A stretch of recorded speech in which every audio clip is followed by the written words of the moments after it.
Awakening made you tired of people? Carl Jung says it's a sign of this deeper shift. Loneliness does not come from having no people around you, but from being unable to communicate the things that seem important to you. Carl Jung. Have you ever felt drained by small talk, overwhelmed in crowds, or simply tired of people who no longer resonate with your soul? If so, you're not alone and you're not broken. In today's video on spiritual wisdom, we're diving into what Carl Jung called a deeper shift in consciousness, one that often makes awakened souls feel detached from the world around them. This isn't social fatigue, it's spiritual evolution. Drop a comment if you've experienced this too, and let's explore together why your sensitivity is not a flaw, but a sign of inner transformation. 1. Carl Jung's concept of individuation explains loneliness. Carl Jung called it individuation, the sacred and often painful journey of becoming who you truly are by releasing who the world conditioned you to be. But no one tells you how raw it feels. It's not a grand revelation filled with light and joy. It's a slow shedding, a quiet unraveling. As the false self dissolves along with all the identities, roles, and performances you adopted to feel safe, you begin to lose your sense of belonging in the very spaces that once defined you. Relationships shift. The people who once felt like home now feel foreign. You hear their words, but they echo hollow in your chest. You're not angry with them. You're not better than them. You've just stopped betraying your own soul to fit into a life that no longer reflects your truth. That's what nobody prepares you for the grief that comes with spiritual awakening, because it's not just about gaining awareness. It's about watching everything that once held you together begin to fall apart. You'll sit among old friends and feel like a stranger. You'll smile because you remember how, not because you feel like it. And all the while, your soul quietly whispers for depth, for truth, for something real. You'll begin to notice that the things you used to brush off now feel unbearable, and the discomfort you used to numb now screams to be heard. But in that discomfort, spiritual wisdom blooms. Carl Jung believed this internal death was not the end, but the beginning proof that your soul is waking up. And when your soul begins to wake up, your entire energy recalibrates. You stop chasing what drains you. You lose interest in empty conversations, approval seeking, and the exhausting need to be understood. It's not arrogance, it's survival. You pull back, not because you've grown cold, but because the noise has become unbearable. Your spirit longs for silence, for honesty, for peace. You begin to realize that solitude is not the same as loneliness. It's where you meet yourself again, where your nervous system, fried from years of pleasing, proving, and performing, finally begins to rest. And in that stillness, you start to remember who you were before the world told you who to be. I once knew a woman who was the life of every room. She was praised for her brightness, her kindness, her ability to carry everyone else's weight. But she told me that every time she left a gathering, she felt emptier than before. So one day, she stopped. She deleted the group chats. She started journaling, meditating, walking alone without her phone. Friends accused her of being distant, cold, and selfish.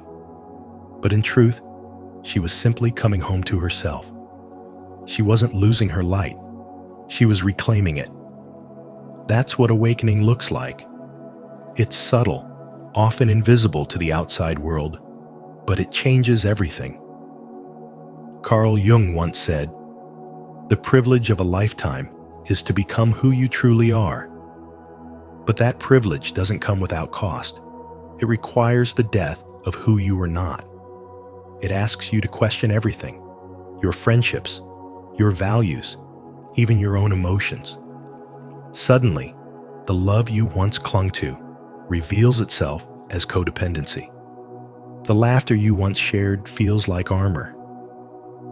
And the life you worked so hard to build no longer fits the soul that's emerging. You don't just mourn people. You mourn versions of yourself.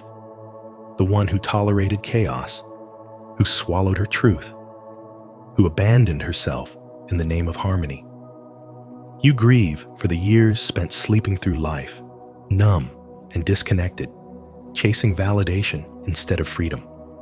And yet, in that grief, there is sacred beauty. Every tear waters the roots of a more authentic existence. Every quiet moment becomes a bridge back to your essence. And as you shed layers, what once felt like loneliness becomes solitude. What once felt like silence becomes sanctuary. What once felt like loss becomes the most honest freedom you've ever known. Spiritual wisdom teaches you to hold the paradox to feel whole but alone, clear but unseen, heavy but more alive than ever. The ache in your heart is not something to fix.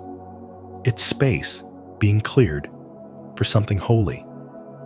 You are being called into higher alignment, toward people who don't drain you, but fill you, toward conversations that don't distract, but heal, toward love that doesn't require a performance, but welcomes your presence.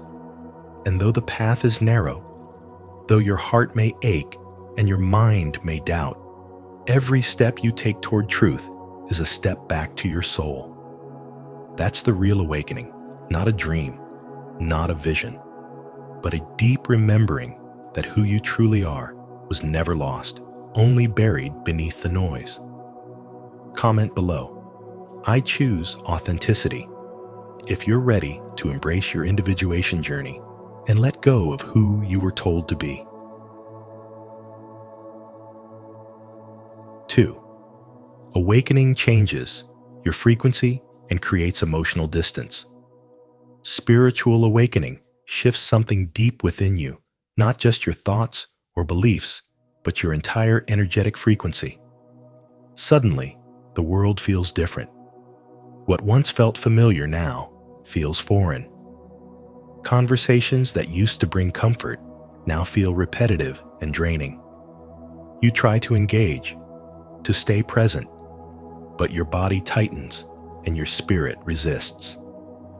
It's not that you're judging anyone. It's not that you think you're above them. But you can't deny that something has changed. You're no longer aligned with the emotional wavelength you once shared with others. And this creates an invisible yet undeniable distance. The people around you haven't necessarily changed, but you have. The shift is subtle, yet seismic. You no longer find satisfaction in gossip, complaints, or small talk. It feels like noise, like static. Your soul craves depth, meaning, truth. You begin to notice how often people speak without really saying anything. You listen, but the words pass through you. There's no resonance, no spark, no nourishment. You're not being cold or closed off. You're simply attuning to a different frequency, one that values inner presence over outer performance. This emotional distance isn't a flaw or a phase. It's part of the process. A natural byproduct of awakening is detachment from the familiar, from the roles you used to play, from the relationships that once defined you. You're not pushing people away. You're being pulled inward. Your energy is calling you home to yourself. And in that return, there's an inevitable solitude. The noise quiets, the room empties, and for a while, it might feel like a loss. But what you're actually experiencing is alignment. Carl Jung wrote, "Loneliness does not come from having no people around you, but from being unable to communicate the things that seem important. When you awaken, your priorities change. Your emotional language deepens. And not everyone speaks it. That's what creates the ache. The realization that most of the world is still operating on autopilot, while you've begun to question everything. You see through illusions. You feel the weight behind the words. You sense what's not being said. And you can't go back to pretending it doesn't matter. You start to notice who drains you and who nourishes you, who listens just to respond and who listens to understand, who mirrors your old self and who reflects the version you're becoming. The space between those two selves, the old you and the emerging you, feels like a void.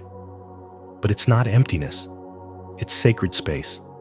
It's the cocoon between identities, the stillness before transformation. And even though it's uncomfortable, it's necessary. Your spirit is recalibrating. Your nervous system is learning peace. Your boundaries are becoming clearer. You no longer tolerate chaos masked as connection.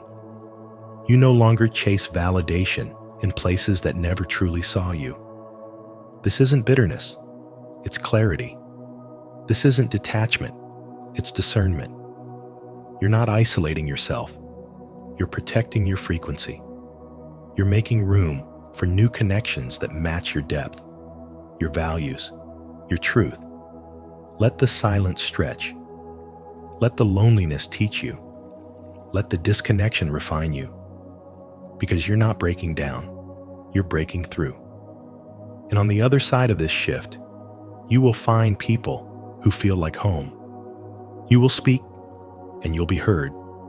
You will feel, and you'll be met. Until then, trust the distance. It's not a punishment. It's a sign you're awakening. Have you ever noticed your relationships shifting after a spiritual awakening? If so, share your experience in the comments. Your story might help someone feel less alone. And if you're still navigating that emotional distance, comment below. I'm learning to honor my new frequency, to affirm your journey.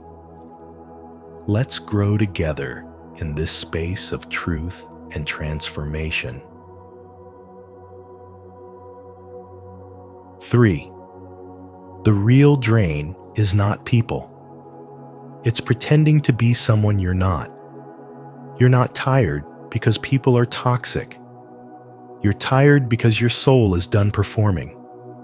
You've worn masks for so long, smiling when you didn't feel like it, nodding along to stay polite, laughing at jokes that didn't land in your heart. It's not that the world changed overnight. It's that you've stopped abandoning yourself just to belong. The real drain isn't the noise around you. It's the silence inside you every time you betray your truth to maintain the peace.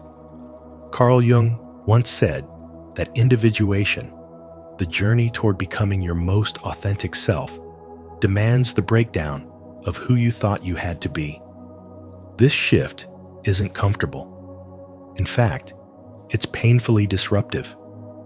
You feel it in your chest when a friend calls to gossip and your body tightens. You feel it in your throat when someone asks how you are and you want to tell the truth, but smile instead. The tiredness comes not from them, but from you pretending everything still fits when it doesn't. You don't need less connection. You need less pretending. The nervous system, trained for years to seek safety and approval, now fights against your evolution. It pulls you back into old roles.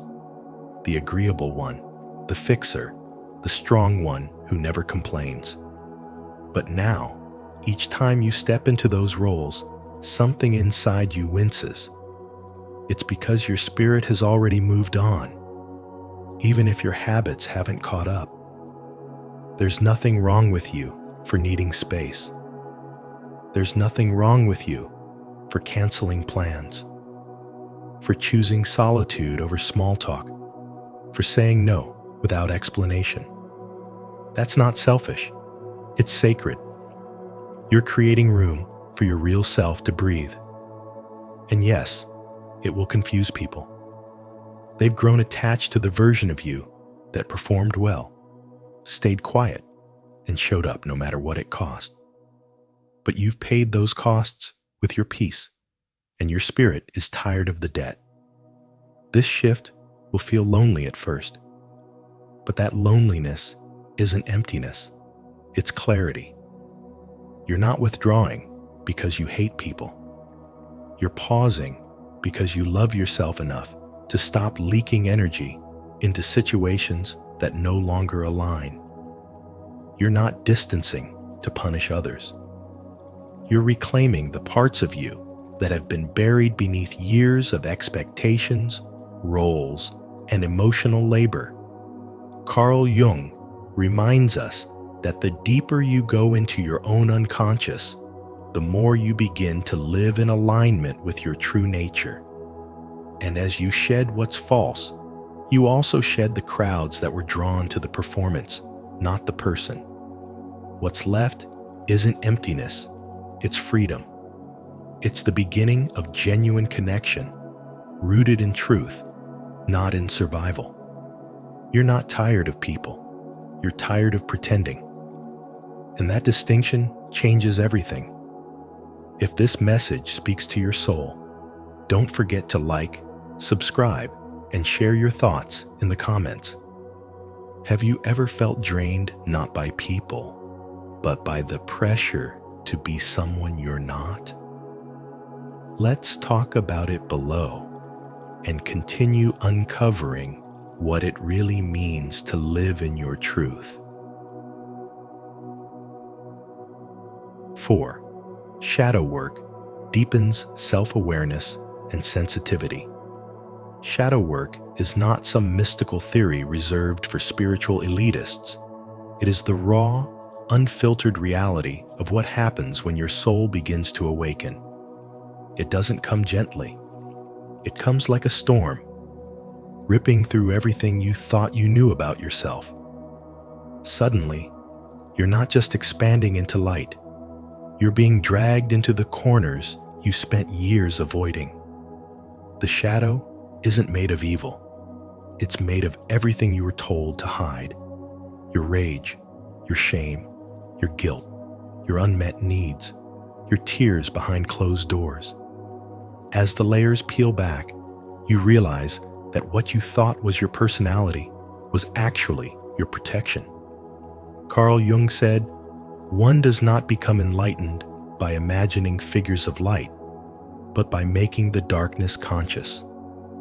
That's exactly what's unfolding.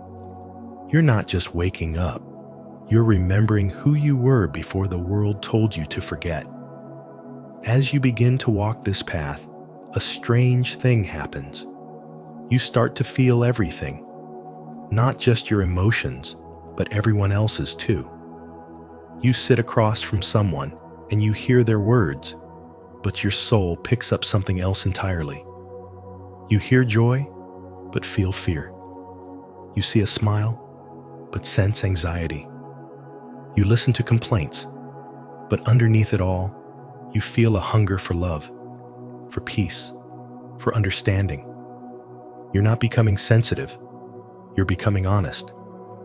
This level of awareness is a side effect of spiritual depth. The more you see through your own mask, the more clearly you see through everyone else's. And that's when the exhaustion begins. The parties feel shallow. The small talk feels like static. The crowds feel like poison. It's not social anxiety, it's soul recognition. Your spirit is no longer interested in noise. It's craving nourishment. You've outgrown surfaces and begun craving the ocean floor. You sit in a room full of people, but feel completely alone, not because you lack connection, but because your soul refuses to settle for anything fake. You begin walking away, not because you're cold, but because your nervous system demands stillness. You no longer have the energy to pretend, to perform, to please. You crave solitude like medicine. You begin saying no without guilt. You choose silence over chaos, truth over acceptance, discomfort over betrayal. And that's not pride, it's spiritual clarity. This is the soul reclaiming its power. You're not trying to escape others, you're trying to return to yourself. Shadow integration doesn't mean becoming flawless. It means facing your flaws without shame. You stop blaming. You stop outsourcing your worth. You look your wounds in the face and hold them like lost children returning home. You understand your triggers, not to suppress them, but to learn from them. Every time you're hurt, you lean in rather than lash out. Every time you're misunderstood, you speak less and listen more. You're learning that healing isn't loud, it's sacred. And this inner transformation unlocks something even more profound: compassion. You no longer look at people and see enemies or irritants.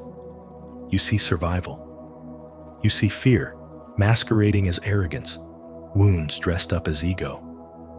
You see how people hide not to deceive, but to endure. And your heart opens. You no longer take things personally because you realize that very little was ever about you. You begin to soften, not out of weakness, but out of wisdom. Even the ones who hurt you become mirrors, not to reflect your pain, but to reveal your power. You realize that every soul is fighting its own battle, and most of them are fighting blind. And somehow, knowing that makes you kinder. Your awakening stops being a personal achievement and becomes a quiet revolution. Your soul no longer wants to dominate, it wants to liberate. And so, you move through the world, less reactive, more rooted, less attached, more aware. This is what transformation feels like, not glamorous, not easy, but deeply real. Because in a world addicted to performance, your authenticity becomes your rebellion. And the soul, once silenced, finally begins to sing. Do you feel your sensitivity growing as your self-awareness deepens? Shadow work is not weakness, it's courage. If you recognize this transformation within yourself, affirm it in the comments below. I embrace my shadow and grow in truth. 5. Your nervous system is evolving alongside your consciousness. Awakening isn't just something that happens in your mind. It's not just about new thoughts or spiritual beliefs. It runs deeper than that into your nervous system, your physical body, and your energetic field. As your consciousness rises, your body begins to respond. You start to notice how certain environments make you tense, how your heart races in rooms filled with noise or surface-level chatter, and how exhausted you feel after even small conversations. This is not a weakness or social anxiety. This is your nervous system evolving to meet the sensitivity of your expanding awareness. Carl Jung once said, "There is no coming to consciousness without pain." And that pain often manifests physically before your mind can make sense of it. Your system is becoming more attuned to energy, to frequency, to authenticity. What once felt normal, gossip, chaos, meaningless busyness, now feels unbearable. Not because you're superior or judgmental, but because you're no longer aligned with it. The people and places that don't match your new vibration feel heavy. You're not becoming distant, you're becoming precise. This shift in sensitivity can be confusing at first. It often feels like loneliness, like you're pulling away from everything you once knew. But in reality, your body is trying to protect you from overstimulation as it learns to operate in a higher state of consciousness. Your nervous system is shedding years, maybe even decades, of noise and conditioning. And just like muscles after a workout, it needs time to rest and adjust. There's a woman named Elena who used to be deeply social, always surrounded by people. After a retreat that awakened something within her, she came back home and felt like a stranger in her own life. Her usual routines exhausted her. Her friends' conversations felt shallow. She tried to force herself to engage like she used to, but her body resisted. Eventually, she stopped resisting too. She started honoring her new rhythm. And in that silence, she found herself again. Carl Jung's teachings on individuation remind us that becoming whole means breaking away from what is false. And sometimes, what is false isn't just a mask we wear, it's the energy we've tolerated. It's the relationships we've outgrown. It's the noise we once called normal. So when your nervous system begins to reject what you used to accept, it's not regression, it's refinement. It's your soul making space for truth. Your sensitivity is not a flaw. It's a compass. It tells you when something feels off, even if you can't explain it. It guides you away from the loud and shallow, toward the deep and real. And as you keep honoring that truth, even when it makes you tired, even when it makes you lonely, you're building a kind of strength that the world rarely sees. Energetic integrity. This process of awakening through the body is sacred. It requires grace, patience, and trust. Your nervous system is not betraying you. It's guiding you toward peace, toward clarity, toward a life that no longer drains you, but nourishes you. If this message resonates with your journey, leave a like, subscribe to the channel, and tap the notification bell so you never miss powerful insights like this. Your nervous system is evolving for your highest good. Comment below. I am aligning with my new energetic self.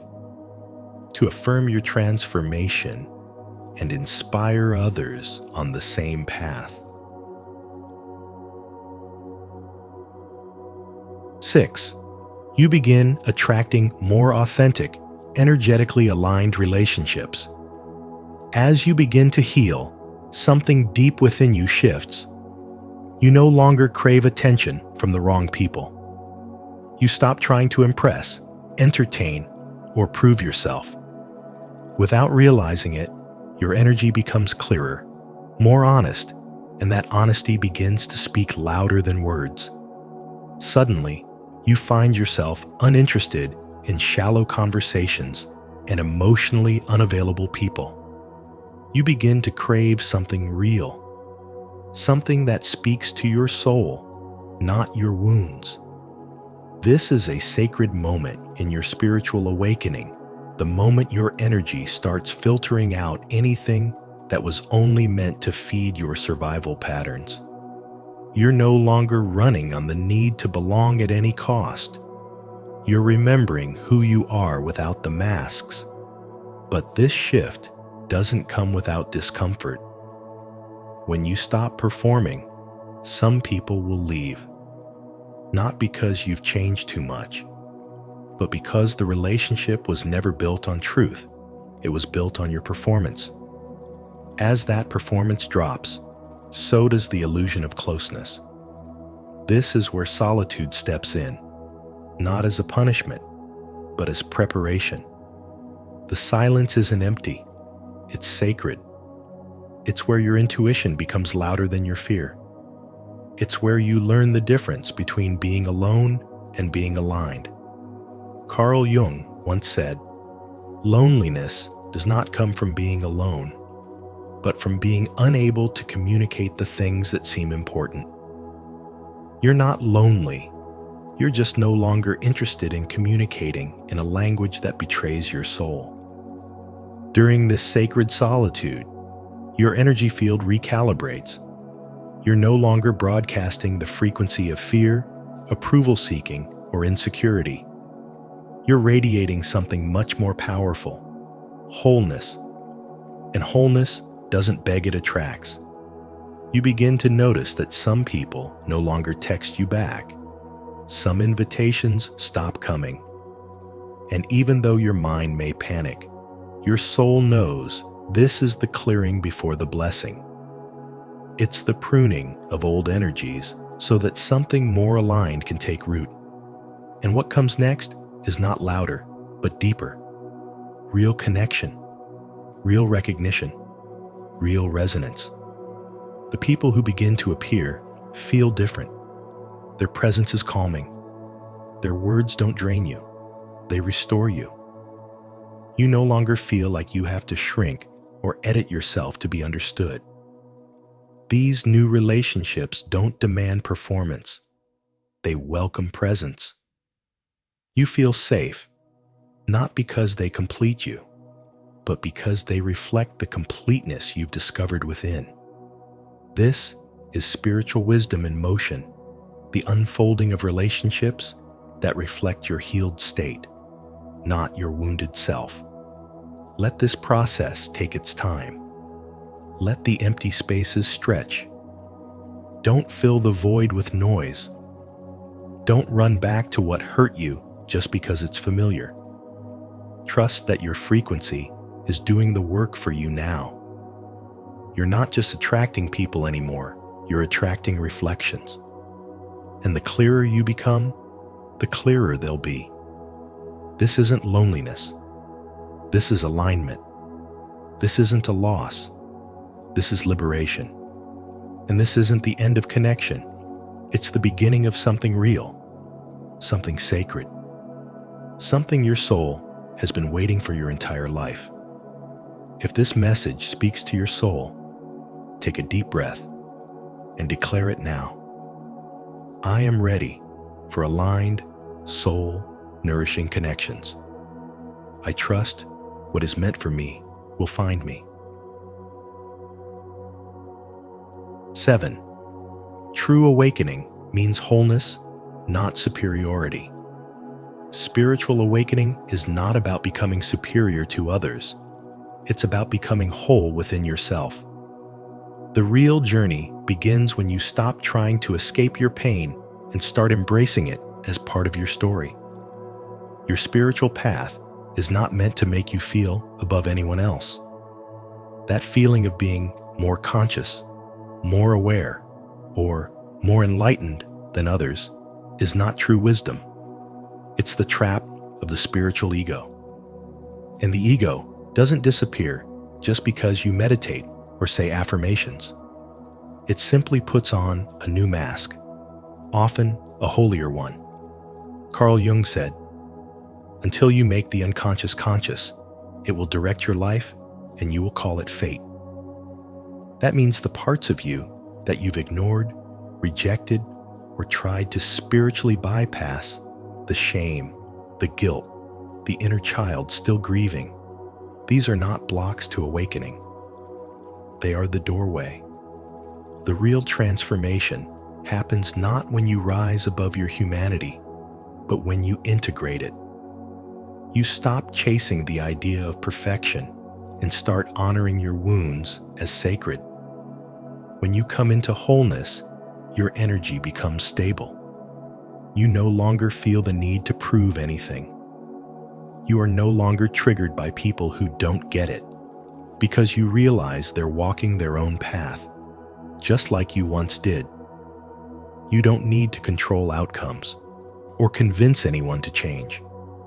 Instead, your peace speaks for itself. You begin to attract people not through effort, but through presence. Not through status, but through sincerity. You also begin to see that the roles you once played, the people pleaser, the overachiever, the fixer, were survival tactics, not your truth. The more you awaken, the less interested you become in playing those roles. You stop reacting from old wounds and start responding from clarity. Conversations that once excited you now feel empty. Environments that once felt like home now feel misaligned. And it's not because you're better than others.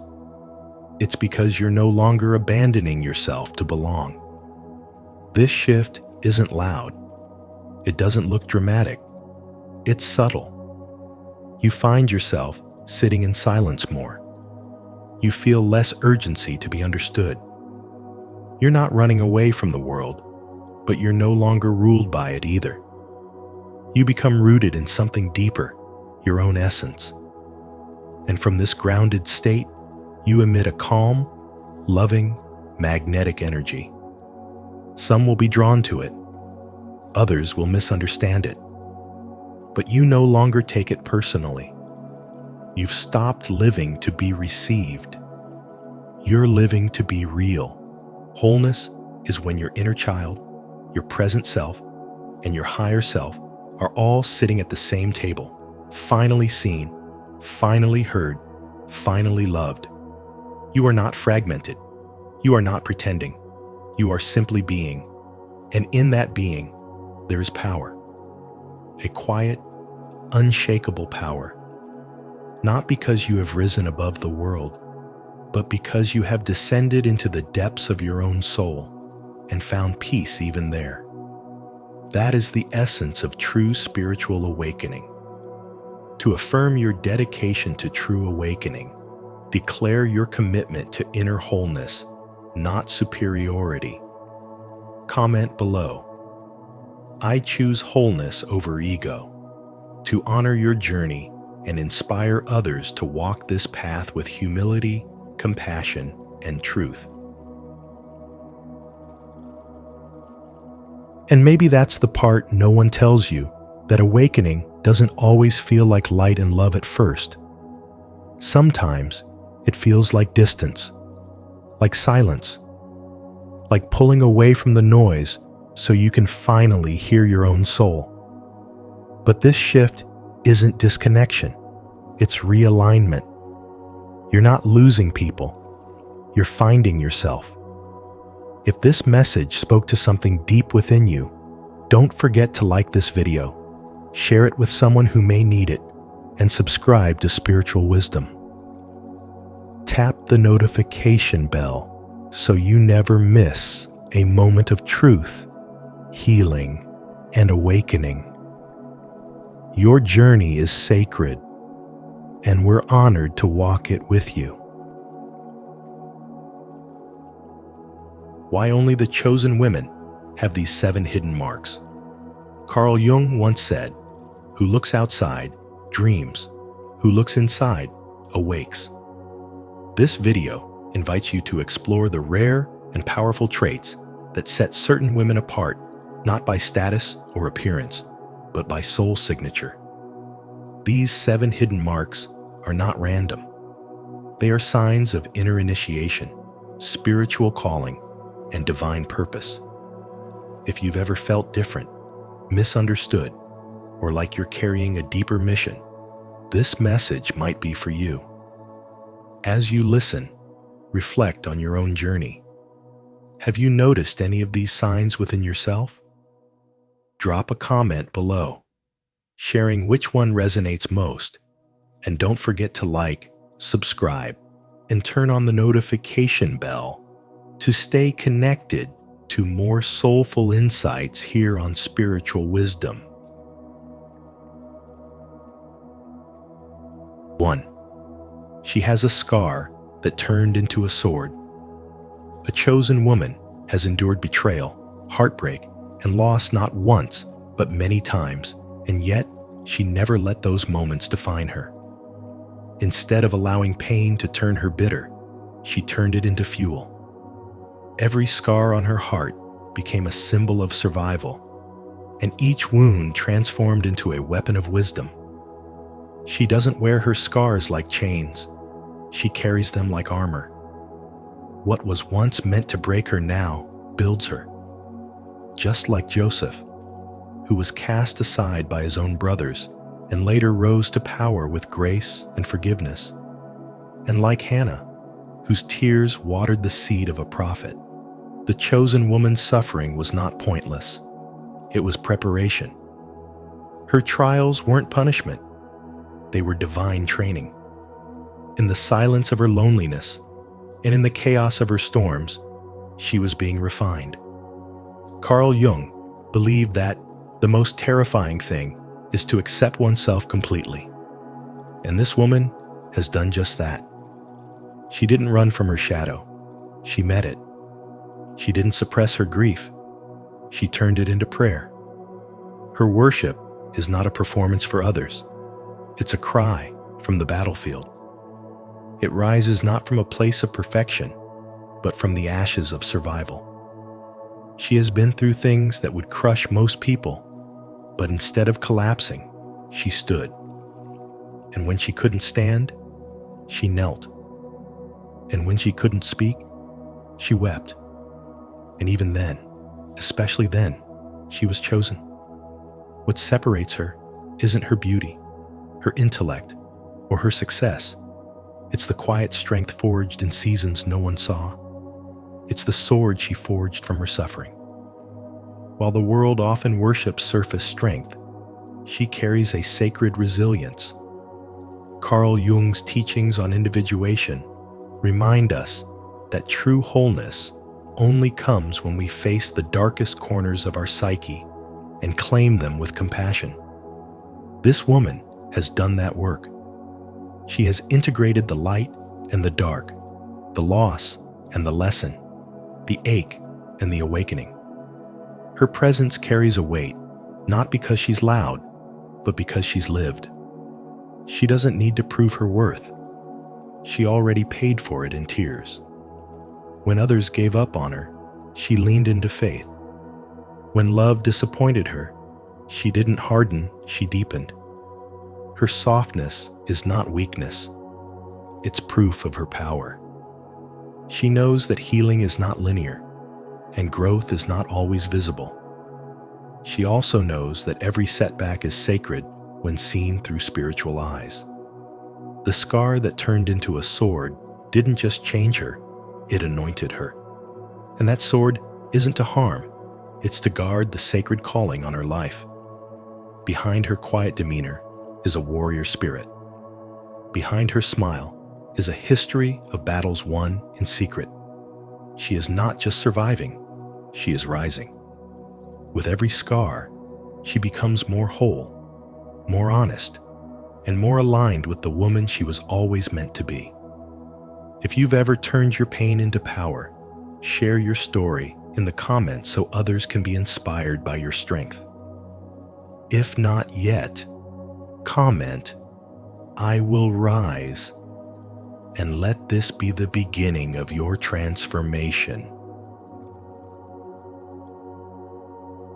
2. She lives with divine discontent.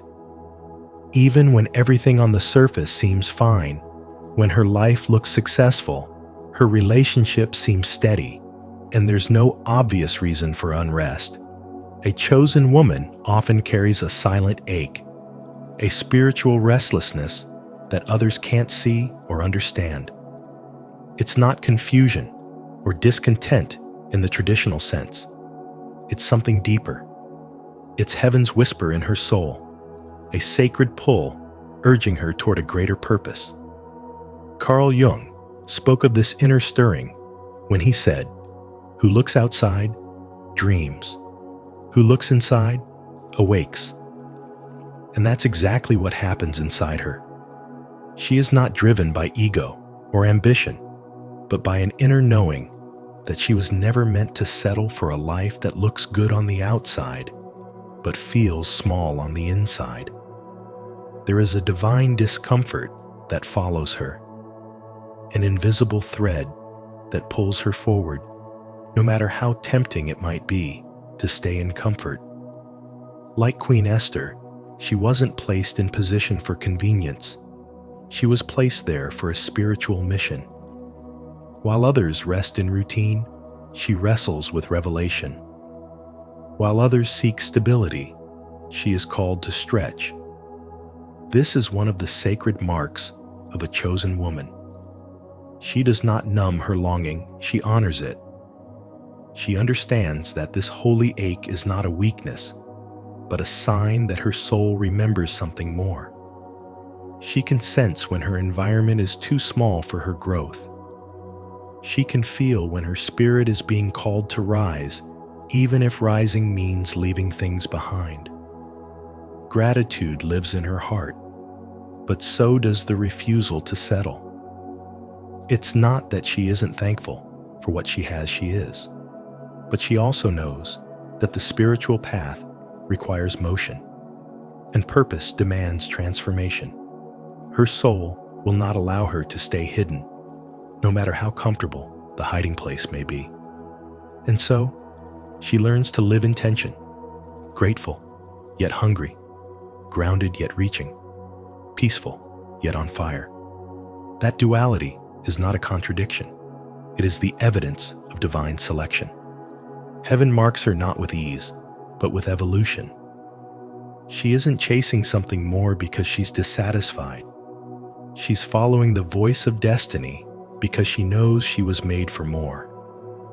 This mark is not visible, but it is powerful. It shows up in her decisions, her prayers, her silence, her resistance to conformity. She may not always know where she's going, but she knows she cannot stay where she is. That's what makes her different. That's what makes her chosen. She follows the ache, trusts the whisper, obeys the shift. Because deep down, she understands something that others may never see. That divine discomfort is a sacred guide, a spiritual fire, a reminder from heaven that she carries a calling too big to be ignored. Comment below. I was made for more. If you feel that holy restlessness within you, let's honor the calling together. 3.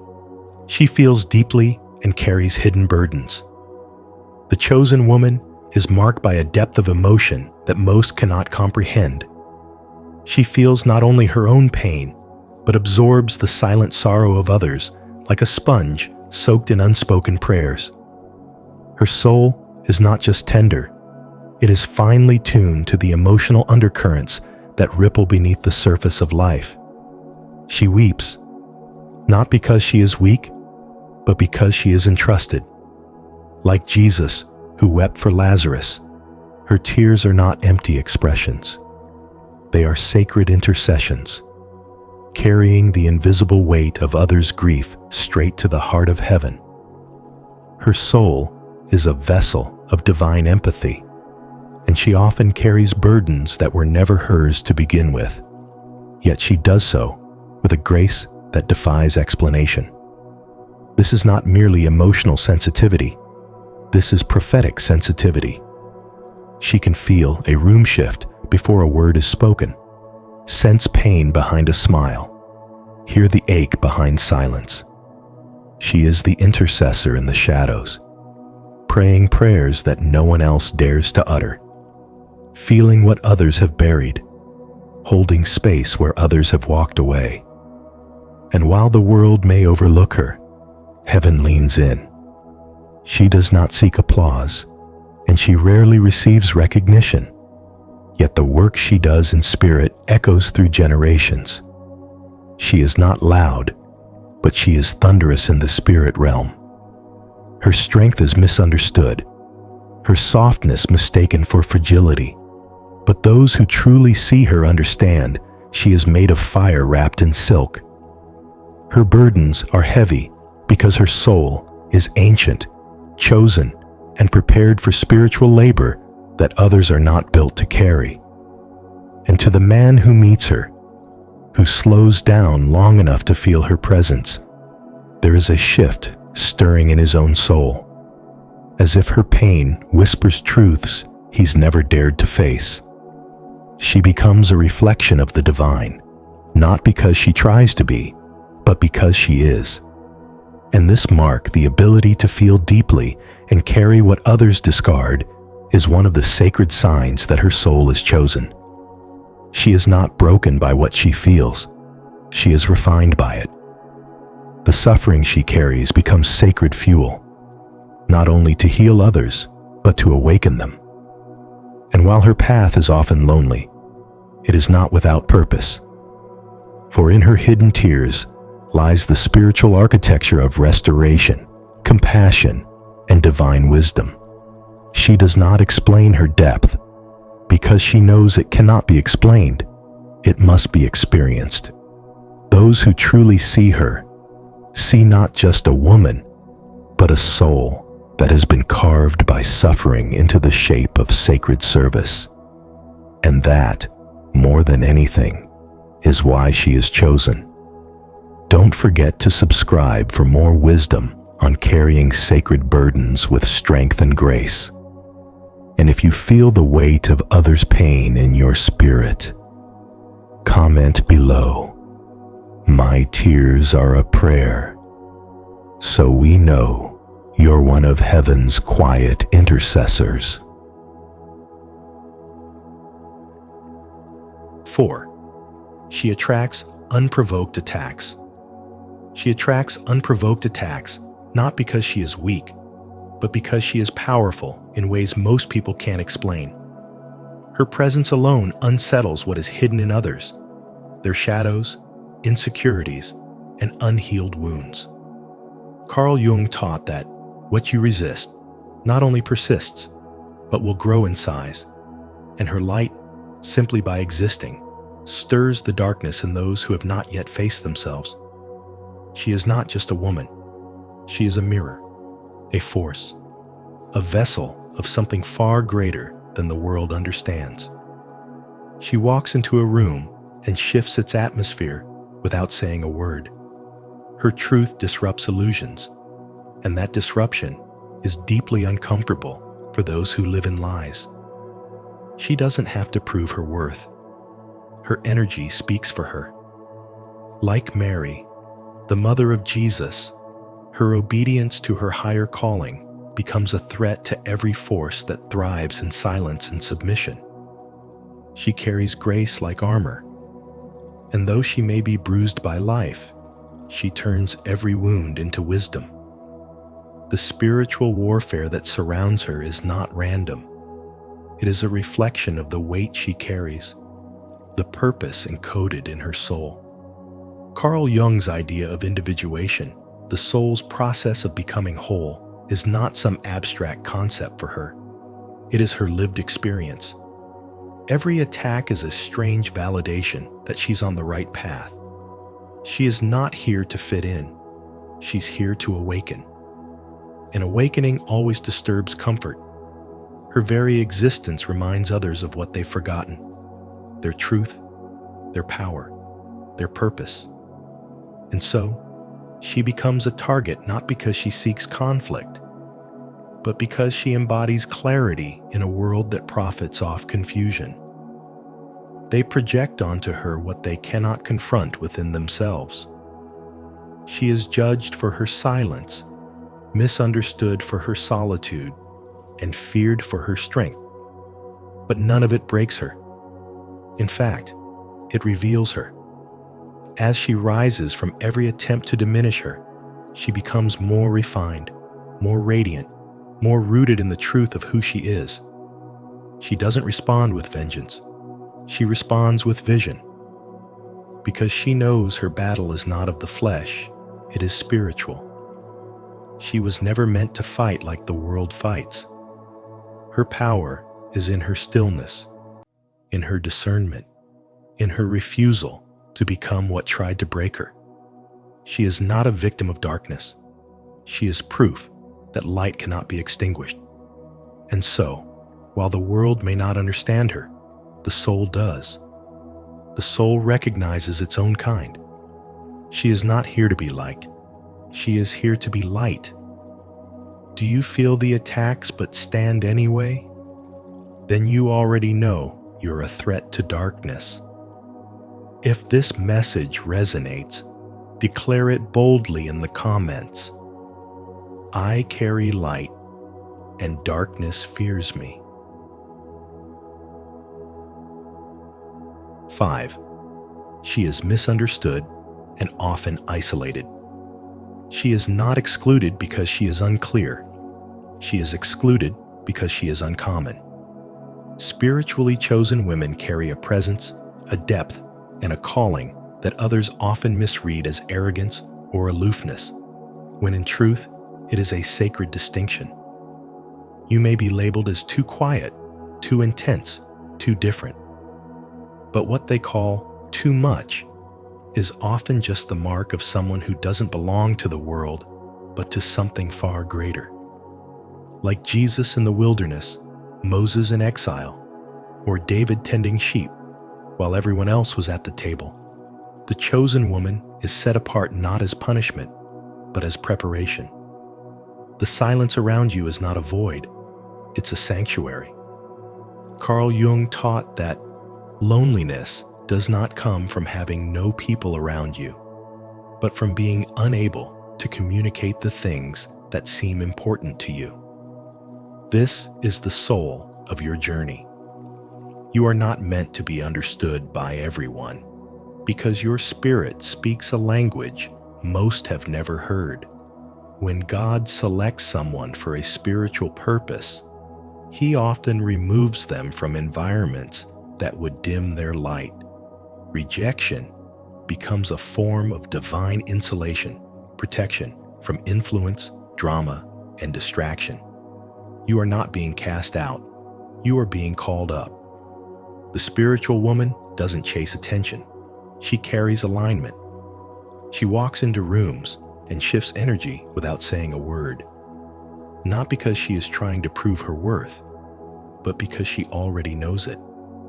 This quiet confidence often unnerves others who rely on external validation to feel whole. But you, the chosen one, were never meant to blend in. You were designed to rise differently, love deeper, and see through veils that others don't even know exist. Solitude becomes your classroom, your cocoon, your consecrated space of transformation. Where others see absence, you experience presence. Where others see silence, you are having conversations with the divine. Your journey doesn't follow the straight road, it bends, breaks, and rebuilds until your inner structure can support the magnitude of your calling. What feels like being left out is often spiritual refinement. What feels like being overlooked is God's way of keeping you hidden until you're ready not to survive, but to lead, to heal, to awaken others through your very presence. This is not rejection. It's recognition from heaven that your soul is not meant for the average path. It's a reminder that the crowd will never validate what was placed in you by the Creator. So when the world doesn't see you, don't shrink and stand taller. When they misunderstand you, speak less and listen more. You are not alone. You are being led. You are not forgotten. You are being formed. And everything you endure in the shadows is shaping you into someone who will walk boldly in the light. If you believe your isolation has a divine purpose, don't hesitate to like, subscribe, and share your thoughts in the comments below. Let's stand together in faith and trust that what feels like rejection is often God's redirection. 6. She grows in the dark. Her strength is not born in noise, but in the sacred quiet where no one is watching. She grows in the dark, unseen, uncelebrated, and often misunderstood. Yet, beneath the surface, her soul is expanding. Like a seed buried in silence, she's not buried to be forgotten, but planted to rise. There are no crowds, no praise, no spotlight, only the deep work of becoming. These are the women Carl Jung might say are navigating their unconscious depths, becoming whole, not by avoiding suffering, but by embracing the shadows. They are not ordinary women. They are chosen souls, shaped by stillness and refined in fire. And though their beauty isn't always loud, it is unforgettable. She carries silence as her first mark not because she has nothing to say, but because she's learned to speak with her energy. Her silence is not absence, it's presence. Like Ruth, she grows in loyalty long before recognition. In the unseen seasons, she learns to trust in divine timing rather than public validation. Her silence isn't a void, it's a signal of depth. She doesn't need to prove her worth. She walks as if she already knows it. Souls like hers don't chase the light. They are the light, even in the dark. Her second mark is resilience. Life has tested her in ways that could have destroyed her, yet she remains intact, not because she is untouched, but because she is unbroken.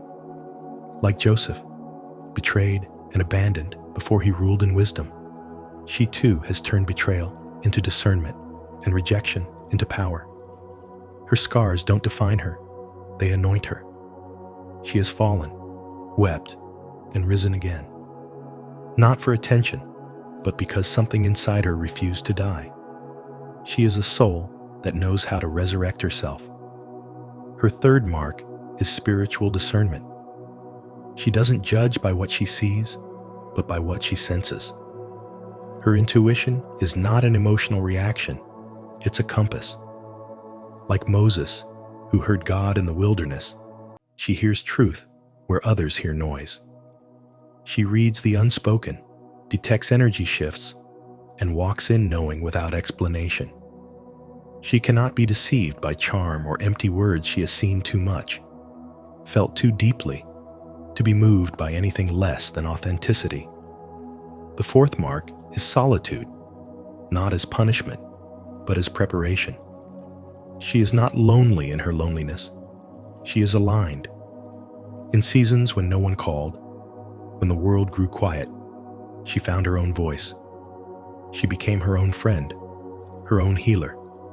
And because of that, she enters rooms with wholeness, not hunger. She doesn't need attention. She carries peace. Her aura soothes before she even speaks. She's not here to take. She's here to reflect the presence she fought to become. Purpose marks her fifth trait. She moves with intention, even when the path is unclear. She may not have a perfect plan, but her soul carries a blueprint. She doesn't dabble in chaos because she values clarity. She's not impressed by power because she knows alignment is stronger. Her relationships are filtered through meaning. She chooses connection over convenience. And when a man meets her, he is not meeting a role, but a soul walking in quiet obedience to a divine call. The sixth mark is transformation. She does not resist change. She lives in it. She has died to old selves many times. She is not who she was last year, last month, or even yesterday. She allows the ego to fall away so that the soul can rise. Her growth is not performance, it is presence. Like Jung taught, she has made the unconscious conscious. She knows her patterns, faces her shadows, and no longer calls fate what was once fear. She is not fixed. She is fluid, yet fiercely grounded. And finally, her seventh mark is reverence. She honors what others overlook. She speaks with intention, never to harm, but to heal. Even in disagreement, her energy blesses. She does not belittle, she uplifts. Her presence carries weight, not because she demands it, but because she embodies it. She is not trying to impress. She is trying to live in truth. And when you sit across from her, you will not feel judged. You will feel seen. These women don't enter your life to be admired. They arrive as mirrors, revealing the places in you that are ready to evolve. Their marks are not for show, they are soul signatures, visible only to men who have the eyes to see and the depth to understand. If you believe this message was meant for you, repeat after me. Even in the dark, God is growing me.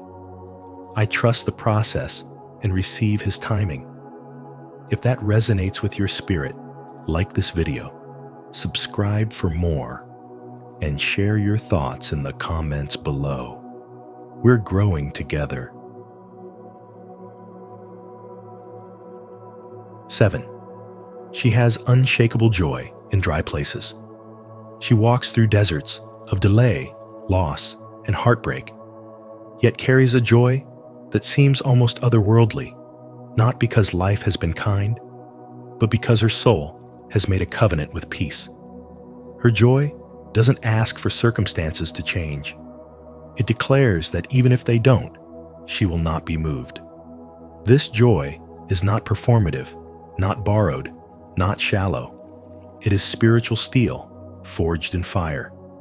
Like the Proverbs 31 woman, she is clothed in strength and dignity, and she can laugh at the days ahead, not because they are guaranteed to be easy, but because she knows her roots run deeper than the storm. Her laughter is not a mask, it's a weapon. Her praise is not naive, it's warfare. And her peace is not passive, it's power.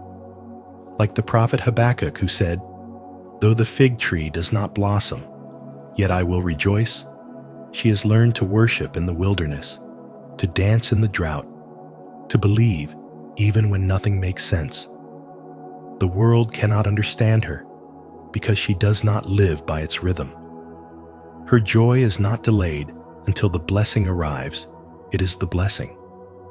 This is the hidden mark of a chosen soul, the one Carl Jung would say has undergone individuation, not by escaping pain, but by integrating it, not by pretending the darkness isn't there, but by standing tall in its presence and refusing to forget the light.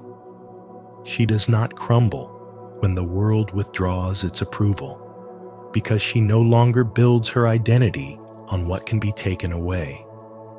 Her joy comes from knowing who she is beneath the layers of expectation, disappointment, and chaos.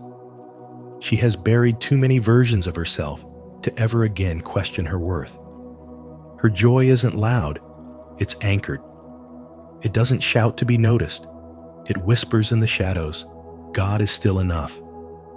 And in that whisper lies a roar that terrifies the very forces that tried to silence her. Every time she smiles through suffering, every time she chooses gratitude over bitterness, every time she lifts her hands in praise when everything around her says she should be falling apart, she proclaims the defeat of the enemy. This is why the darkness fears her, not because she is loud, but because she is light. She holds a rare energy, one that Carl Jung believed was only possible through deep inner work, the transformation of suffering into sovereignty, of despair into devotion. She doesn't run from the wound. She lives through it until it becomes wisdom. Her joy is a rebellion against everything that tried to take her out. And it is precisely this unexplainable joy in barren places that reveals who she really is. Not just a survivor, but a sacred soul, chosen not for comfort, but for radiance. To affirm your unshakable joy and spiritual strength, declare it boldly in the comments. My joy is not of this world. Let this be your testimony that no storm can steal what God has placed within you. And if this message spoke to your spirit, like, share, and subscribe to keep walking in truth together. Thank you for joining us on this deep dive into the 7 hidden marks of the chosen woman through the lens of Carl Jung and spiritual wisdom. If something in this message resonated with your soul or sparked a new insight, don't keep it to yourself. Share it with someone who might need to hear it too.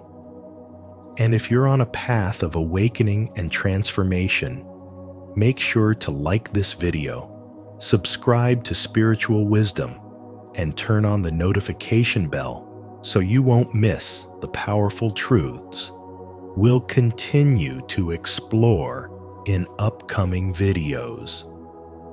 Your journey matters, and we're honored to walk it with you.